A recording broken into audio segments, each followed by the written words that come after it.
Welcome to Surviving Roots, the podcast where we navigate the messy, beautiful work of healing and growth. I'm your host, Cari Fund, and this is your space to breathe, reflect, and find strength. Whether you're breaking free from old patterns, healing from loss, or rebuilding your story one small step at a time, you're in the right place. So take a deep breath, give yourself this time, and let's uncover the tools to move forward with courage. This podcast is for you.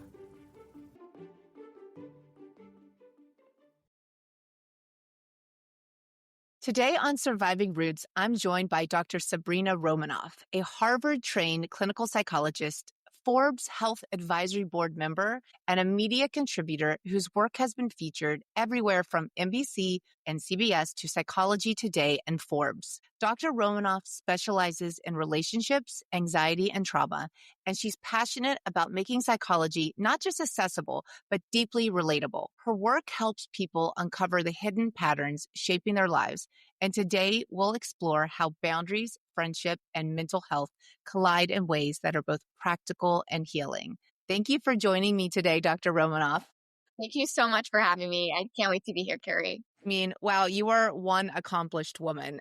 Oh my gosh, I could say the same about you, and I'm so happy to be here talking with you. Well, I am so happy our paths crossed. It was actually on Instagram. I came across one of your posts, and it literally did stop me mid-scroll because you are so accomplished. I mean, Harvard trained and educated, but you feel so relevant and real. And I think that's just so important with the topics that you're talking about. They make them less intimidating. And I just wanted to know, how do you decide what to share online? Thank you so much, but I think it's a process of really trying to be authentic.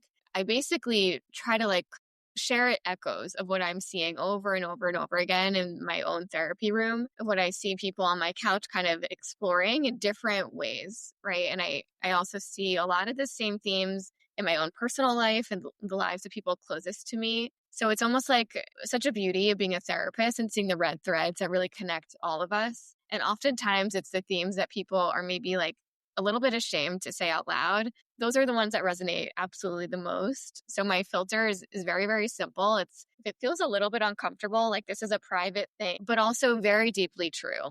This is something that weighs heavily on me and the people around me. That's kind of the green light. And usually the response I get is it feels like you are talking directly to me, which proves just how common so many of our struggles are. It's so true. I mean, every week I see you on Instagram and I do feel like you're talking directly to me. It shows our humanity, which I think especially now we forget how much more similar than we are different. And I think that's so important to remember, even in the scroll and how we're talking to people. 100%. I mean, honestly, I feel like the downside of social media it really has sort of dehumanized us a bit because it's hard to remember that we are actually people and human beings. So when I see content like yours, it just, our stories, our trauma, our feelings, I mean, those just sort of, allow me to remember, wow, this person may be very different than me or live here or be there, but we are so connected with our stories. So yeah, I love everything that you do. Thank you. I love how you said that too. It's our stories that humanizes us and opens up conversation. And I think it's so important to keep sharing them. Yeah. Was there ever a post that you were so nervous to share, or maybe that really ended up striking a chord online that you weren't expecting it to? Yeah, 100%. I think looking back, the biggest thing that surprised me was a post I did on friendship breakups. People usually think only the romantic breakup that counts or that heartbreak is most excruciating, but losing a friend is devastating, sometimes even more. I worried before posting it, people would think this is so middle school, it's dramatic, but instead I think it really touched a nerve across different generations. I think that conversation, looking back, it exploded because we finally admitted our friendships shape who we are. Right. And losing them, it feels like a stable part of our world that we never thought would end. Friendships, the stakes aren't the same as dating, right? You get married or you break up.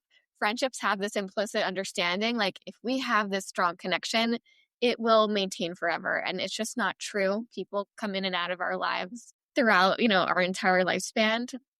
And we have to practice over and over and over again, engagement in the moment, but kind of detachment to the outcome if it's not meant to be. Yeah, I can relate to that. And I can't wait to really dive in deeper with you on that because This past year, my friendships have changed a bit and some have even like sort of broken away as I've gotten deeper into healing. And I've also realized, which we'll have to dive into, which I just learned about this year, that sometimes toxic relationships and patterns that we've previously had can repeat themselves in our friendships.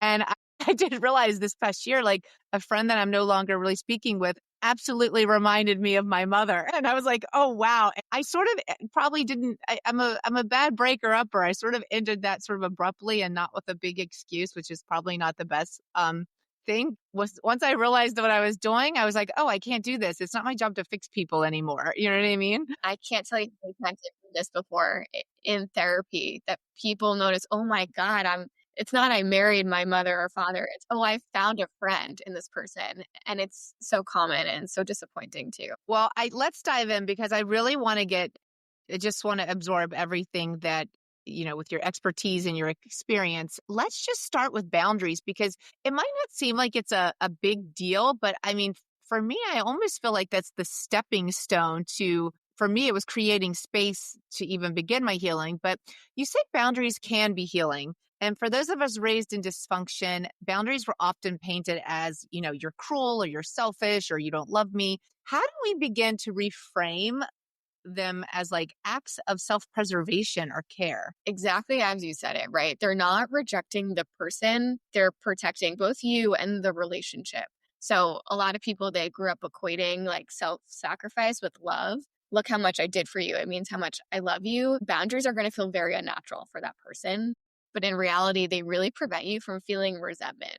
So boundary is saying, I want to keep you in my life, but not in a way that hurts me or that costs me my sanity or that's going to lead to all this resentment. Yeah. And would you say that like when you're approaching someone to communicate and set a boundary, like if they're not welcoming or listening, is that like a sign that like maybe you're dealing with a toxic person? Absolutely. Yeah.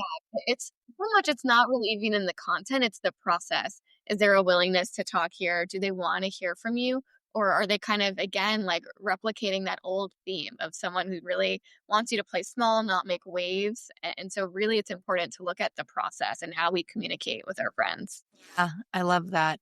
And it's so important too because it helps. I wish I would have learned that a lot earlier, but it actually helps with like the shame and the guilt. Like, wait a minute, like if you're expressing to yourself, like, I want to talk, this is hurting me or this is bothering me, and they're just like going into victim mode or something, it's like, maybe that person's not a true friend or a real friend, or maybe this is not a two-way street. Cause I always think that like relationships, no matter if it's with your parents or your friends, like, it's a two-way street. Until you realize. Right. Well, it's all about self-trust, right? Like we always notice if something feels off, if it hurts us in some way, and like we abandon that feeling so often. So I think it's about unlearning that self-abandonment too. Why do we do that? Why do we abandon ourselves? I think it's one of the earliest, most difficult lessons a lot of kids learn to preserve attachment to their caretaker, mom or dad. They have to self-abandon. And it's like one of the most kind of natural things to us at times. We have to play small, we have to be easy, be carefree. But like that comes at the expense of us being so authentic to who we are. So much of us, we lose our authenticity just to have relationships. Yeah. And is that why we would continue it with friendships? Because we're just programmed like that? So you speak to such an important idea. It's called repetition compulsion in psychotherapy. And the idea is that we are drawn to the very same unresolved kind of core conflict that we have with our caretakers. And the reason why we seek them out later in life is because, okay, we're bigger, we're older, we have more power. And like maybe the stakes have changed or like we're on even ground now. So there's a hope maybe that we can change them, right? We have more skills available to us. But it's unfortunately this rigged game because it's more about us feeling like we're worthy when we finally get what we didn't from this dynamic. And we're not really looking at the person. Maybe they're not capable of changing. Wow, that is so good. So, what does a healthy boundary actually look like in real life? Because you always hear, there's a lot of Instagram, TikTok therapy by people who are not experts and professionals like you, but everyone's like, just set a boundary. What does a healthy boundary looks like? Because that word gets thrown around a lot. There is so much confusion about boundaries out there. And I hear that all the time. Like, what does this actually even mean? And here's the thing, we set boundaries all the time without actually realizing it. For example, maybe you're not answering text after 11 p.m. or you're not going to pick up a work call during dinner. That's all boundaries. The difference is whether you are going to keep it implicit, like implied, or, where people have to guess it, or if you're making it explicit, you're kind of naming it. Both people kind of know the rules of the game. So it's kind of like you're playing Monopoly, but only you know the rules, and like you're not really helping the other person understand. And the whole idea is boundaries aren't about like pushing them away, kind of shutting them out. It's about creating clarity so both people feel like, okay, we both know the rules we're playing by and we feel safe. We know what to expect. I love giving people the framework, like here's the boundary and then here's what I prefer. Like always leave with an upward positive interpretation. So like, I can't talk to you on the phone after lunch, but I love talking to you. Let's catch up tomorrow. Or, sandwich it. Positive, boundary, positive. I want to support you, but I can't give advice when I'm so depleted. Can we revisit this when I have more energy? I love that. It reminds me of the compliment sandwich. Like if you don't want to hurt someone's feelings, like start with a compliment, then sprinkle in the truth, and then end with a compliment. Exactly. And I think people forget boundaries. They work when we create like emotional safety around that conversation. And sometimes we feel so angry that we set a boundary when we're like upset and we feel so taken from that it doesn't really sound like a boundary. That's when boundaries do become like a door that's slammed in their face. So remember, this is about like shaping connection. So both people feel like their needs have space here. And what is your suggestion like when you're communicating this with a friend or a parent or in a relationship and it's just not being received? Well, here's the issue. I think people often have a lot of like guilt associated with this. Like if it's not received, you're getting kind of a wall. And then for a lot of people pleasers, unfortunately, they feel guilt, right? If they're not people pleasing, it's like they feel withdrawal from that addiction to like always kind of going with the flow. And that doesn't mean that you're doing something wrong. People feel their guilt and then they'll kind of give in. Guilt is really a symptom that you're breaking this lifelong pattern of abandoning yourself. So guilt is really just your nervous system that associated safety with self-abandonment, with putting their needs before your own. And it usually starts way in early childhood. I had a supervisor once tell me this: the hardest part of boundary setting isn't naming the boundary, it's keeping it intact against all their resistance and protest. So usually when you set up a boundary, people are going to say you're putting up walls or you're selfish, and that confuses a lot of people pleasers. They feel guilt and then they fold. And it's very hard to believe that your needs are valid and you're not selfish for asking for them when you've been trained your whole life to believe, you just have to stay really small. So boundaries, they don't push people away. They're shining a light on who's going to meet you halfway or who's going to kind of go on this two-way street with you and who is refusing, who's only going to do the one-way street. So you have to ask yourself, like, is this really the relationship that I want? Yeah. Wow, that is so loaded, everything that you just said. For everyone listening, Dr. Romanoff just made a very good point. Like, boundaries aren't to just shut people out. Like, when I was trying to set boundaries with my estranged mother, before we became estranged, it was to help her stay in my life. It was to help her keep her in my life, but they just weren't received or respected. And then that's when I knew that the relationship was just doing more harm. So that, I know a lot of people worry about that they'll lose people if they finally say no and sort of like stand up for the right to happiness and joy and to live their own lives. What do you say to people that will they worry about? Like, do I keep the boundary or do I keep the person? Like, if you have to make a choice, like. I love how you're bringing this up because it often feels like that's the only choice that we have. You mentioned the idea of repetition compulsion and how we are drawn to people who replicate, usually this pattern that our parents had. So it feels familiar. It feels really safe. And like sometimes we don't admit this to ourselves that it's easier to be in the giving role, right? That's what gives us control and we know what to expect in relationships. But then it creates this very distorted perception that all relationships require that sacrifice. So your choice is twofold. You either have one-sided relationships or you have to be alone. And that's just not true. Like it's so black and white. And that's why it's so important to remember that you're not rejecting the person, right, inherently, or you're not going to be alone forever if you set these boundaries.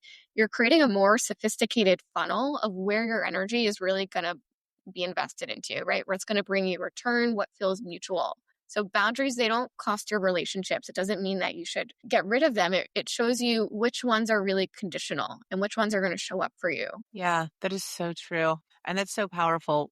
Wow, this episode is going to be so loaded. Well, I mean, I really want to dive into the friendships thing here because I feel a light bulb went off this past year when I learned that we can sort of choose our friends based on maybe unhealed, I don't know if I'm saying this correctly, but like unhealed or unresolved issues with other people in our life. So could you dive into that a little bit and talk about how powerful these friendships are that we choose that may be us repeating old patterns or trying to fix previous relationships that we couldn't? Absolutely. Yeah. So, as kids, like we have very little power in our dynamics with the most important people in our lives. So, a lot of our early life is about surviving. And usually we talk about our problems in current day and present time. It's survival strategies that keep on playing out that are kind of expired. They don't match the environment.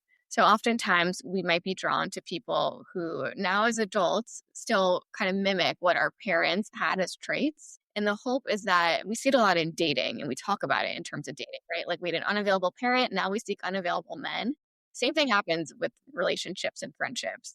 We're looking for people maybe who are selfish or who are not really giving us what we need. We're hoping to change them in some way. But the thing we don't talk about though is how we're so comfortable in those roles. Staying small is kind of the easy way. It's what we know and it's familiar. And I think a lot of people unfortunately don't break out of it. It's like when you see marriages where one person is maybe more giving, the other person is a taker, and it like makes no sense from the outside. But from the inside, you're like, oh yeah, that works. Like it makes sense for them. And I think the issue is really being honest with yourself. I liked how you talked about taking that step with your mother.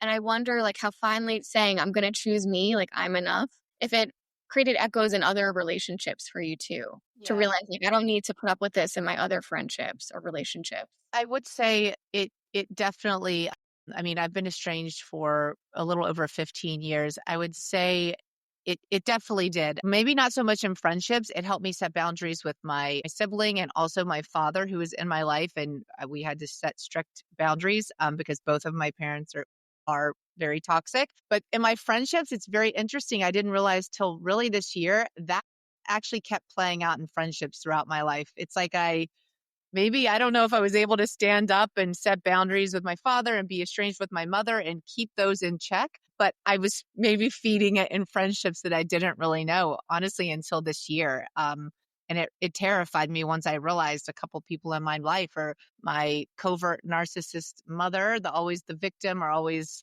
it's everyone else's fault. And then substance abuse and other friends that, maybe I was trying to help. It's so interesting how we, well, it's a hard realization.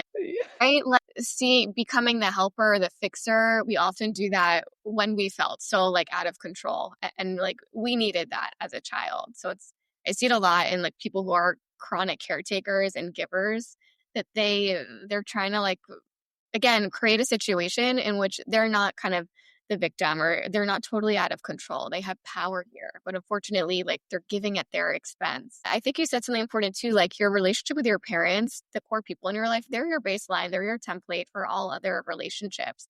And when you're used to like feeling that pain in relationships or like carrying so much weight or like self-abandonment in that core relationship, it colors how you relate to everyone else. And maybe it just feels like comfortable. You're used to kind of relationships having pain or meaning like you have to really hurt yourself in some way to keep them going. Yeah, that is so important. Also, everything you just said made me, I don't know how I lucked out. I mean, maybe God came through, or universe or whatever you believe in. Maybe it came through a man for me because my husband is we have the most healthy relationship. It's probably helped me stay strong when needing to keep boundaries. I don't know how I didn't marry somebody like my father. You hear those stories like you married your father or this with your man. I chose that through friendships, but honestly, I don't know how I lucked out with having such a solid human being that really makes me a better person and makes me like make better choices for myself and for like my family. But yeah, I feel like maybe that's been my grounding rock because just when there's chaos and just disasters still happening around me, it's sort of like my foundation. Because I'm actually my father's caretaker part-time now too, talking about trying to get out of caretaking rules. That's a whole other thing that's happened with. It sounds very complex, but I love how you say your husband is like your rock. A lot of the times I hear parents say like there's ghosts in the nursery, right? Like as you watch your kids grow up, you're reminded of you in that instance and how maybe you're doing things totally different or like toxic or really difficult things or traumas that we've experienced at that age. And it must feel so healing to realize you're doing it so differently and you're creating like this whole other world for children that, are never going to experience your pain, which is so beautiful. Yeah, I mean, I think for anyone that's a cycle breaker and that's listening, it's like it's really not being perfect. I'm a recovering perfectionist, if that's even a thing. I just tell myself that I am.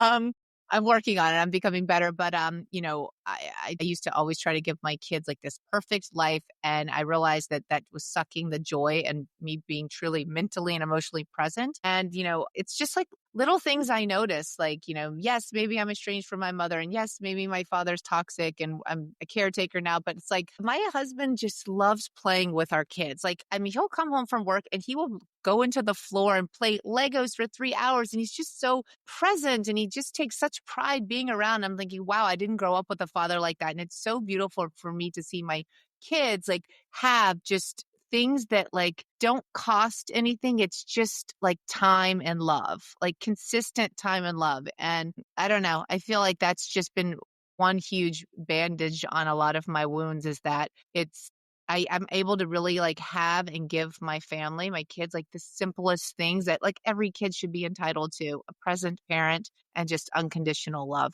That so much. It sounds so simple, but it's really not, It's right? not. We're so taxed. There's so much that requires our attention. And it's very hard to meet the needs of multiple other human beings. And I think that's so beautiful. You're saying like it's so authentic and it doesn't have to be perfect. It's good enough. And what makes it good enough is really just giving all that really you have. Like that's the highest form of value that we can give someone else. It's not really about buying things. It's about like what we're really giving our attention to. Yeah. Well, I really want, I'm sorry that we got sidetracked a bit. I really want to go back to friendships here because, my rock has been my husband, but a lot of people, I mean, friendships are truly important. And I have my one best friend in New York of 20 something years. She's that female rock for me. But when you've grown up with like toxic family, or you've cut ties with people, or maybe you're a person that doesn't have a village, like friendships are truly nourishing and they're really important. But when you do come across these toxic relationships and you don't want to repeat the cycles, can you walk us through like setting a boundary with a friend and trying to, like, what do you do? Do you just like break up with that friend that's your parents or your something that you're just reliving? Or how do you work through that with a friendship, especially when that friend or friends are part of a bigger friendship circle? Absolutely. Well, one, I would look for reciprocity. Is your friend, are they checking in on you? Are you really carrying a lot of the weight? A lot of the times, like we gaslight ourselves into thinking like this is a me problem. But you really have to see like, are they doing things that really work for you? A very healthy, nourishing friendship, it feels safe enough for you to be honest. It's not one when you're constantly kind of sublimating, you're editing yourself or shrinking just to keep the peace. And that's a big theme that we see in a lot of kids who are maybe neglected or felt like they had to be the adult. And the next thing is really pay attention to how you feel. Like, are they a battery or are they a generator, right? How do you feel after you spend your time with them? Do you feel more alive, more authentic in you, or like totally depleted? I think your body knows things way before your mind can consciously process it. And that's why it's so important to just be attuned to how you feel in the moment. Let's say even just you're anticipating having to talk to this person or spending the day with them. If it creates a very strong shift in your body or resistance, that's a very important message that you really got to listen to. The thing that I think you mentioned of like, how do we talk about this with them? What we get wrong is, and what we're fed a lot on social media is, oh, you don't like this friend, they're giving you discomfort, cut them out. Like, keep your peace. And that's a really big issue that we need to work through. We need to work through sitting with discomfort and, again, like full circle, having conversations with people and not just cutting them out. That's how we grow ourselves and also with our closest friends. That's so important. And I'm super guilty of doing something like that this year, where I honestly tried to resolve a little bit, but then just ended up cutting them out. And I think sitting with discomfort makes me very uncomfortable, something I really need to work on. It's the number one thing we were taught when, as psychologists, we started seeing patients. That was my first advice from our clinic supervisor. You're going to learn, number one, in this profession to get comfortable in the uncomfortable. And like, once you embrace that and realize, oh, I can survive this, there's so much growth and you feel so free. Like, that's truly where the magic happens. I think you have to remind yourself, like, what's the worst that's going to happen? I have this scary conversation. And usually the implicit fear is I'm going to be abandoned. I'm going to be left alone. That's like the most life-threatening fear that we have as children, right? Because if we are left alone, we can't survive, for ourselves. But it's a fear that, again, like it's out of proportion to the, and we can tolerate so much more than we think we can. Yeah. I love that you also just said, are they a battery or are they a generator? Is that what you said? Yeah. Yeah. Like, is your battery from 100 to 0 when hanging out with them, or is it a generator? Like, do they give to you? Do you feel more alive when you're with them? So if you don't feel more alive and they do drain you and you do feel like it's a one-way friendship, do you still then just really have the conversation and like the breakup conversation, which again is either way, it's uncomfortable for me. I think absolutely. And love, like, social media too, there's all this like hyperbolic information out there, like do something drastic and kind of take a hard stance. And I think the reality is much more within the shades of gray. I think the most realistic thing really is to kind of change your expectations, have more realistic expectations for these friends. So maybe this is your friend that you're going to have fun with, right? Like you'll have a light, easy breezy brunch with them. This is not the person you're going to turn to when you're down and out and at your lowest. When we have more realistic expectations for our friends, we can compartmentalize them and we can have more healthy relationships, right? Like we're not disappointed. And that's kind of the repetition of being with a parent who maybe could be toxic or who isn't what we needed growing up. The pain of it isn't not just in how they're not able to show up for us. It's the constant disappointment of expecting that ideal parent and then not getting that. And the same thing happens with our friends. We're expecting our friends maybe to be all things for us. And not everyone can do that. Maybe they're just going to meet specific needs. Yeah. Wow. That is so true. You've been featured on so many outlets. You're being interviewed and you're having conversations all the time. What are some questions that, including myself, but what are some questions that people are not asking you about boundaries, anxiety, friendships that you wish that they would? One thing that it's almost, I feel like it's kind of lurking more in the shadows. Like I hear it a lot in therapy. I don't hear it a lot like outside of the therapy room, is how jealousy and power and envy shape a lot of our relationships, especially friendships. So we don't talk how a lot of people may attach themselves to people they admire, not purely just out of connection. And oftentimes there's this underlying, like, kind of icky feeling that they're studying them or imitating them or even competing with them. I see this dynamic a lot in old friendships, right? Like the ones that started when you were on very equal footing. Maybe you were in school together or you were like 22 together in the city just starting out. And then as life unfolds, people are growing at very different speeds in very different directions. And what once felt like we were walking kind of like shoulder to shoulder, now it's like we're very loop sided. And that's when the envy creeps in. And not because the friendship was bad, but because one person's growth is showing maybe the other person where they're kind of lagging behind. And this is where people get really stuck. They're confusing like history and their loyalty with someone with closeness and compatibility in the moment. Wow, that just gave me chills what you said. And honestly, I feel like you could come to Miami Beach. People are going to hate me for saying this, but I'm just going to say it because it's my podcast. And why not just say it and be honest? You should come to Miami Beach and do a case study because they might not even be like childhood friends, but people are so connected in their friendships to who has what will it give them, like the reach, the power, the access. Like it's very interesting, that whole dynamic that you just mentioned about being envy and jealous. It's something that people struggle to talk about. One, if you name it, do you have a big ego? And it feels like people silently hold it until there's enough evidence to say, wow, this is too much. Also, like imitation in friendships, that could be totally normal, right? It's like a sign of bonding, you admire each other. That's healthy. But it very easily tips into envy when there's tension. And it's hard often for people to be friends with someone who has more. That could be like more success, more relationships, or qualities that it feels like they lack. And a very good litmus test to just, if you notice this happening, is how they talk about other people who've achieved something. Does it come from admiration or do you notice this resentment? And that's a very subtle undercurrent that usually reveals their dynamic. Everyone listening, this is let's do just do a litmus test together. This is amazing. Well, sometimes it feels too murky, right? It's hard to see something when you're in it, but when you hear how they talk about their other relationships, could give you more data and say, oh, wow, this isn't just me. That's so true. You know what? Even as a mother, I love learning all of this from you because as I guide my own kids through friendships, It's just so important. These are things, I don't know, these are things I wish like we were all taught as kids. Like we learned so much. I know for me, I learned so much too late in life. I mean, I know it now, but God, it would have been a lot easier if I could have.